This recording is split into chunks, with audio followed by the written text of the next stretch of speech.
আজি বৃহস্পতিবাৰ, আজি ৰাতি পবিত্ৰ সবে কদৰ হয়। আলহামদুলিল্লাহ মোৰ প্ৰিয় দিনী ভাই বন্ধুসকল, মোৰ অতি শ্ৰদ্ধাৰ মা আৰু ভনীসকল, আমি আল্লাহ ৰব্বুল আলামিনৰ শুকৰিয়া আদায় কৰো আমাৰ জীৱনত যে সবে কদৰৰ দৰে আজিমুৰ শান বৰকতময় ফজিলতপূৰ্ণ ৰাতি আমি পাইছো। এই ৰাতি সঠিকভাৱে যদি আমি আল্লাহৰ ইবাদত কৰিব পাৰো, সবে কদৰৰ নামাজ যদি সঠিকভাৱে সঠিক নিয়মত আমি পঢ়িব পাৰো, আমাৰ কপাল খুলি যাব। এই ৰাতি ইমানেই ফজিলতপূৰ্ণ ৰাতি হয়। আল্লাহ ৰব্বুল আলামিন এই ৰাতিৰ ফজিলত সম্পৰ্কে কোৰআনে কাৰিমত কয়, এই ৰাতি হাজাৰ মাহতকৈও উত্তম হয়। আল্লাহু আকবাৰ। মোৰ প্ৰিয় দিনী ভাই বন্ধুসকল, মোৰ অতি শ্ৰদ্ধাৰ মা আৰু ভনীসকল, এই পবিত্ৰ সবে কদৰৰ ৰাতি আমি কোন কোন ইবাদতসমূহ বেছিকৈ কৰিব লাগিব? সবে কদৰৰ দোয়া কি? সবে কদৰৰ দোয়া মই কৈ দিম। সবে কদৰৰ নামাজ কেই ৰাকাত আপুনি পঢ়িব লাগিব? সবে কদৰৰ নামাজৰ নিয়ত কেনেকৈ কৰিব? 4 ৰাকাতৰ মূৰে মূৰে কোন কোন দোয়াসমূহ আপুনি পঢ়িব?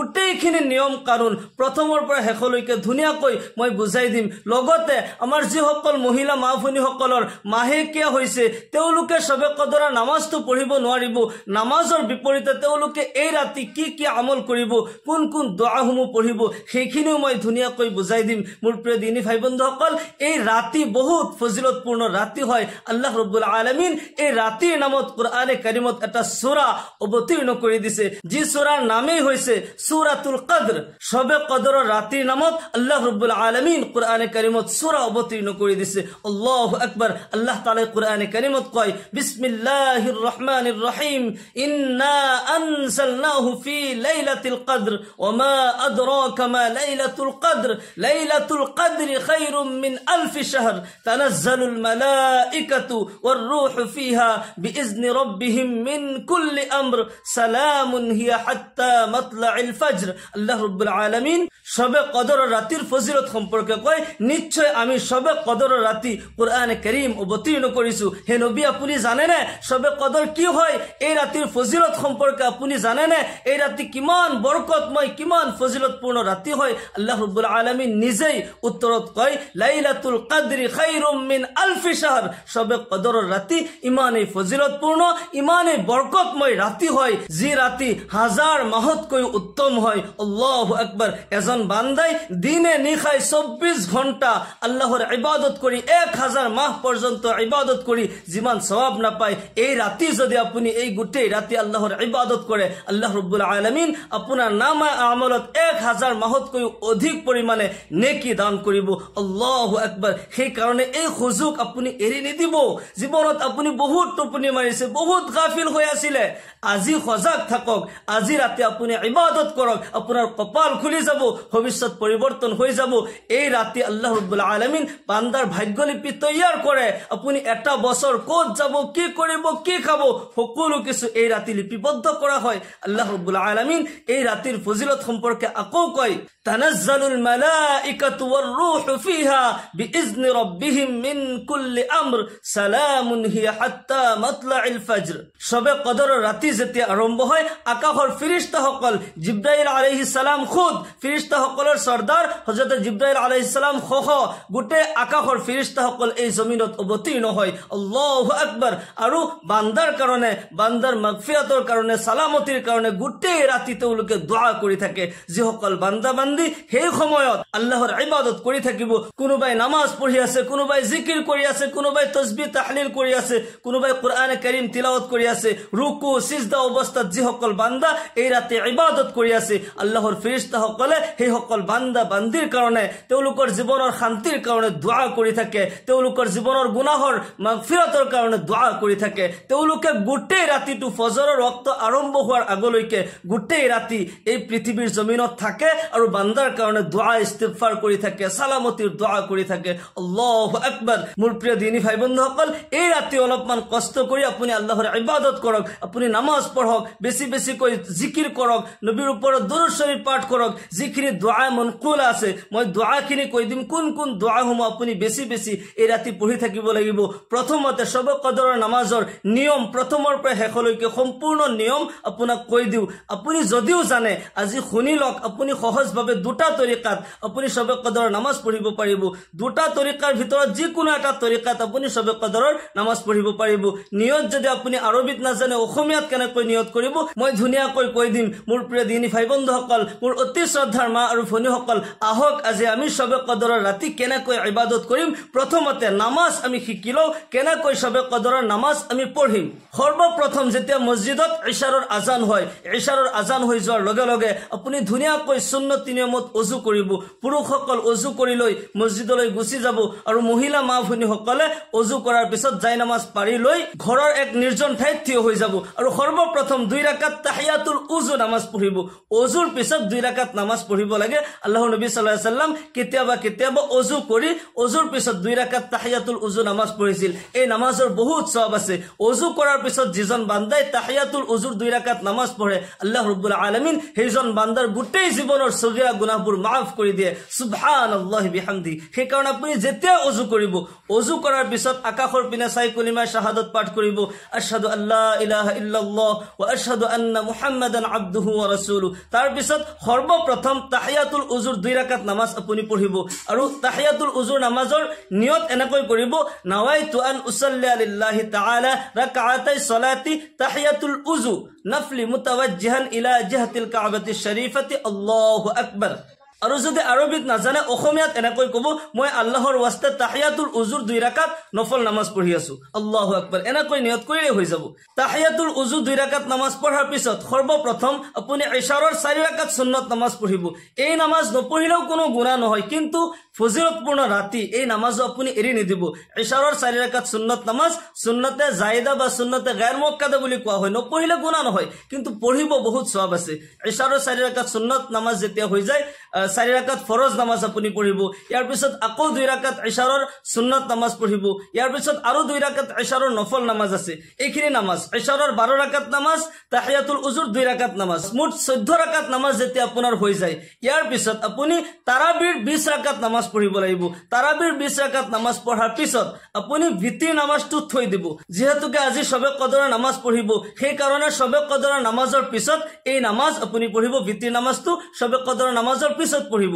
আল্লাহৰ নবী সাল্লাল্লাহু আলাইহি সাল্লামে তাহাজ্জুদৰ নামাজৰ পিছত ভিতিৰ নামাজটো পঢ়িছিল আৰু পুৰুষসকল যেহেতুকে ৰমজান মাহত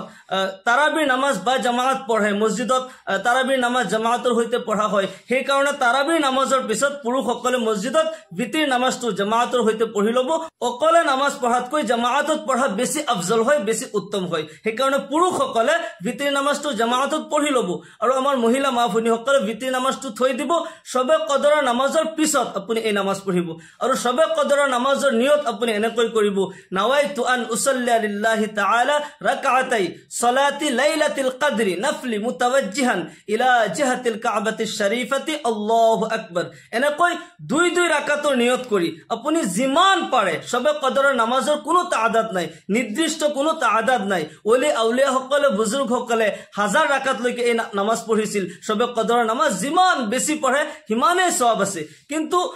কিছুমান আৱাম মানুহক বুজাবলৈ যে আৱাম মানুহে বুজি নাপায় কিমান ৰাকাতনো পঢ়িম কেই ৰাকাতনো পঢ়িম আৱাম মানুহক বুজাবলৈ 12 ৰাকাত নামাজ এটা নিয়ম কৰি দিয়া হৈছিল আপুনি কমপক্ষে 12 ৰাকাত নামাজ পঢ়িব 2 ৰাকাতৰ নিয়ত কৰিব নিয়ত এনেকৈ কৰিব যদি আৰবিত আপুনি নাজানে অসমীয়াত এনেকৈ কব মই আল্লাহৰ ওয়াস্তে সবে কদৰৰ 2 ৰাকাত নফল নামাজ পঢ়ি আছো আল্লাহু আকবাৰ এনেকৈ নিয়ত কৰিলে হৈ যাব আৰু সবে কদৰৰ নামাজ দুটা তৰিকাত আপুনি পঢ়িব পাৰে এক নম্বৰ হৈছে আপোনাৰ যি কোনো সূৰা আপোনাৰ মুখস্থ আছে কোৰআনে কাৰিমৰ যি কোনো সূৰা বা কোনো আয়াত আপোনাৰ মুখস্থ আছে আয়াতুল কুৰসি মুখস্থ আছে সূৰা ইয়াসিন আপোনাৰ মুখস্থ আছে সূৰা ফিল আপোনাৰ মুখস্থ আছে সূৰা কুলিয়া আপোনাৰ মুখস্থ আছে কুলহু সূৰা মুখস্থ আছে সূৰা নাস ফালাক মুখস্থ আছে যে কোনো সূৰা আৱাম মানুহৰ কাৰণে কৈছো আৰু যি সকল হাফিজ হয় তেওঁলোকে কোৰআনৰ যি কোনো জায়গাৰ পৰা পঢ়িব পাৰে আৱাম মানুহে যদি সৰু সৰু সূৰা মুখস্থ আছে যে কোনো সূৰা দি আপুনি সবে কদৰ নামাজ 2 ৰাকাতৰ নিয়ত কৰি আপুনি পঢ়িব পাৰে 2 নম্বৰ তৰিকা হৈছে যে প্রত্যেক রাকাততে সূরা ফাতিহা পড়ার পিছত সূরা ইখলাস কুল হু আল্লাহ 3 বার কিংবা তো 10 বার প্রত্যেক রাকাতত যদি আপনি পড়ে এনা কই আপনি সবে কদর নামাজ পঢ়িব পারিব কুল হু আল্লাহ প্রত্যেক রাকাততে 3 বার কিংবা তো 10 বার কৈ পঢ়া বা প্ৰত্যেক ৰাকাততে এবাৰ কৈ সূৰা ইখলাস পঢ়া এনে কৈ আপুনি সবে কদৰৰ নামাজ পঢ়িব পাৰিব কোনো অসুবিধা নাই আৰু সবে কদৰৰ নামাজ 4 ৰাকাত যেতিয়া হৈ যায় 4 ৰাকাতৰ মূৰে মূৰে আপুনি বহি সবে কদৰৰ ৰাতি আল্লাহৰ নবী সাল্লাল্লাহু আলাইহি ওয়াসাল্লামে এই দুআটো শিকাই দিছিল মা আয়েশা সিদ্দিকা ৰাদিয়াল্লাহু আনহাই প্ৰশ্ন কৰিছিল ইয়া ৰাসূলুল্লাহ সাল্লাল্লাহু আলাইহি ওয়াসাল্লাম মই যদি মোৰ জীৱনত সবে কদৰ পাই যাও তেন্তে মই কি আমল কৰিম বিশেষভাৱে এটা মোক দোয়া শিকাই দিয়ক যি দোয়া পঢ়িলে আল্লাহ তাআলা মোৰ জীৱনৰ গুনাহ খাতাবোৰ maaf কৰি দিব মোক মকবুলিয়াত দান কৰিব আল্লাহৰ নবী সাল্লাল্লাহু আলাইহি ওয়াসাল্লাম মা আয়েশা সিদ্দিকা রাদিয়াল্লাহু আনহা শিকাই দিছিল তুমি এই দোয়া পঢ়িবা আল্লাহুম্মা ইন্নাকা আফুউন তুহিব্বুল আফওয়া ফাআফু আন্নী আল্লাহুম্মা ইন্নাকা আফুউন তুহিব্বুল আফওয়া ফাআফু আন্নী এই দোয়া 4 ৰাকাতৰ মূৰে মূৰে আপুনি বহি কমপক্ষে 100 বাৰ এই দোয়া আপুনি পঢ়িব 100 বাৰ ইস্তিগফাৰ আপুনি পঢ়িব 100 বাৰ দুৰূদ শৰীফ পঢ়িব আল্লাহ তাআলাৰ কোনো সিফাতি নাম আপোনাৰ মুখস্থ আছে সেইখিনি আপুনি পঢ়িব আৰু আমাৰ মহিলা মাফুনি সকল যি সকলে সবে কদৰৰ ৰাতি নামাজ পঢ়িব নোৱাৰে মাহেকিয়া পাইছে তেওঁলোকৰ পিৰিয়ড হৈছে তেওঁলোকে তো নামাজ পঢ়িব নোৱাৰে তেওঁলোকে কি আমল কৰিব তেওঁলোকে এই ৰাতি বেছি বেছিকৈ জিকিৰ কৰি থাকিব আল্লাহ তাআলাৰ যিকোনো সিফাতি নাম ইয়া ৰহমানু ইয়া আল্লাহ ইয়া গফফাৰু ইয়া আল্লাহ আল্লাহ তাআলাৰ যিকোনো সিফাতি নামৰ 100 বাৰ কৈ জিকিৰ কৰিলে 100 বাৰ ইস্তিগফাৰ আপুনি পঢ়িলে আস্তাগফিৰুল্লাহাল্লাযী লা ইলাহা ইল্লা হুৱাল হাইয়ুল কাইয়্যুম ওয়া আতুবু ইলাইহি যদি এই ইস্তিগফাৰ না জানে আস্তাগফিৰুল্লাহ 100 বাৰ আপুনি পঢ়িব 100 বাৰ দুৰূদ শৰীফ পঢ়িব মাহেকিয়া অৱস্থাত আপুনি দুৰূদ শৰীফ পঢ়িব পাৰিব 100 বাৰ আপুনি দুরূদ শরীফ পঢ়িব আল্লাহুম্মা সাল্লি আলা মুহাম্মাদ ওয়া আলা আলি মুহাম্মাদ কামা সাল্লাইতা আলা ইব্রাহিম ওয়া আলা আলি ইব্রাহিম ইন্নাকা হামিদুম মাজিদ আল্লাহুম্মা বারিক আলা মুহাম্মাদ ওয়া আলা আলি মুহাম্মাদ কামা বারাকতা আলা ইব্রাহিম ওয়া আলা আলি ইব্রাহিম ইন্নাকা হামিদুম মাজিদ বা এই দুরূদ শরীফ যদি অসুবিধা হয় আপুনি শর্ট এটা দুরূদ শরীফ আছে সাল্লাল্লাহু আলাইহি ওয়াসাল্লাম 100 বাৰ আপুনি পঢ়িব আপুনি যে কোনো দোয়া জানে কোৰআনৰ যে কোনো মনকুলা দোয়া আছে সেইবোৰ দোয়া যদি আপুনি ভাঙি ভাঙি পঢ়ে রব্বানা আতিনা ফিদ দুনিয়া হাসানা ওয়া ফিল আখিরাতি হাসানা ওয়া কিনা আযাবান নার সূরা ফাতিহা পঢ়িব পাৰে সূৰা ফাতিহা দোয়া হয় এই সূৰা ফাতিহা ভাঙি ভাঙি যদি আপুনি পঢ়ে তথাপি আপোনাৰ দোয়া হ'ব সূৰা ফাতিহা ডাইৰেক্ট তিলাওয়াত হিচাপত আপুনি পঢ়িব নোৱাৰে ভাঙি ভাঙি আপুনি পঢ়িব পাৰিব আৰু যেটো দোয়া মই কৈ দিলো যে আল্লাহৰ নবী সাল্লাল্লাহু আলাইহি ওয়াসাল্লাম আয়েশা সিদ্দিকা রাদিয়াল্লাহু আনহা এই দোয়া শিকাই দিছিল আল্লাহুম্মা ইন্নাকা আফুউন তুহিব্বুল আফওয়া ফাআফু আন্নী যি সকল মহিলা মাফুনি সকলৰ পিৰিয়ড হৈছে তেওঁলোকে নামাজ পঢ়িব নোৱাৰে তেওঁলোকে এইবোৰ জিকিৰ আজকাৰ পঢ়িব এইখিনি তাসবিহাত পঢ়িব আল্লাহ ৰাব্বুল আলামিন এই ৰাতিৰ বহুত ফজিলত দান কৰিছে যি সকল বান্দা বান্দে এই ৰাতি ইবাদত কৰি থাকিব তেওঁলোকৰ জীৱনৰ গুনাহ কাটাবোৰ আল্লাহ ৰাব্বুল আলামিন maaf কৰি দিব আল্লাহ তাআলা আমাক হয়তো 50 60 70 বছৰৰ জীৱন দিছে আল্লাহ তাআলা আমাক নাইনসাবি কৰা নাই পূৰ্বৰ উম্মত সকলক 1000 বছৰ 1500 বছৰ 2000 বছৰলৈকে আয়ুস দিছিল কিন্তু তেওঁলোকক এনেকুৱা দিন এনেকুৱা ৰাতি দিয়া নাছিল যি দিন যি ৰাতি উম্মতে মুহাম্মাদিয়াক আল্লাহ ৰাব্বুল আলামিনে দান কৰিছে আল্লাহ তাআলা আমাক এনেকুৱা এটি ৰাতি দান কৰিছে যি ৰাতি ইবাদত কৰিলে 1000 মাহ পৰ্যন্ত ইবাদত কৰাতকৈ বেছি সওয়াব আল্লাহ ৰাব্বুল আলামিন দান কৰিব মোৰ প্ৰিয় দিনী ভাই বন্ধুসকল আহক আমি সকলোৱে এই সবে কদৰৰ পবিত্ৰ ৰাতি আল্লাহ তাআলাৰ বেছি বেছিকৈ ইবাদত কৰি আমি গোটেই ৰাতিটো কটাও আৰু আমি গোটেই ৰাতি ইবাদত কৰি আল্লাহৰ সন্তুষ্টি হাসিল কৰো আপুনি কেতিয়াবা অলপমান নামাজ পঢ়িব আকৌ দোয়া কৰিব অলপমান জিকিৰ কৰিব কোৰআনৰ তিলাওয়াত কৰিব এনেকৈ গোটেই ৰাতিটো পাৰ কৰিব যিমান পাৰে এনেকুৱা বাধ্যতামূলক নহয় যে গোটেই ৰাতিটো আপুনি ইবাদত কৰিবই লাগিব কিন্তু আপুনি যদি ইবাদত কৰে গোটেই ৰাতি হাৰ পাই থাকি ইবাদত কৰে আপোনাৰ নসিব খুলি যাব ইহকাল পৰকালত কামিয়াবি লাভ কৰিব আল্লাহ ৰাব্বুল আলামিন আমাক সকলোকে এই ৰাতি বেছি বেছিকৈ ইবাদত কৰি আল্লাহ তাআলাৰ সন্তুষ্টি হাসিল কৰাৰ মকবুলিয়াত হাসিল কৰাৰ তৌফিক দান কৰক সকলোকে আল্লাহুম্মা আমিন ওয়া আখিৰু দাওয়ানা আলহামদুলিল্লাহি ৰাব্বিল আলামিন আসসালামু আলাইকুম ওয়া ৰাহমাতুল্লাহি ওয়া বাৰাকাতুহু।